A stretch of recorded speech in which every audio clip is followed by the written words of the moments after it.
কিছু সম্পর্কের নাম আপনাদের সামনে আমি তুলে ধরছি, যেগুলো একে অপরের সাথে বিভিন্ন রকম আত্মার বন্ধনের সাথে জড়িত।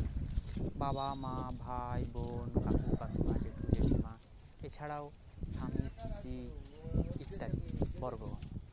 আচ্ছা, এরা আমাদের পরিবারের মধ্যে কখনো বকাঝকা দিয়ে, কখনো রাগ দেখিয়ে সমস্ত মানুষকে কেন আটকিয়ে রাখে, কেন শাসন করে?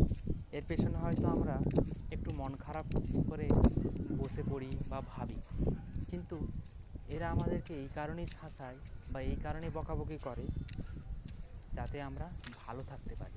কারণ একটা কথা আছে, সহজকে সহজ রাখতে হলে একটু কঠিন হতে হয়, না হলে সে আত্মার বন্ধন ভেঙে যায়।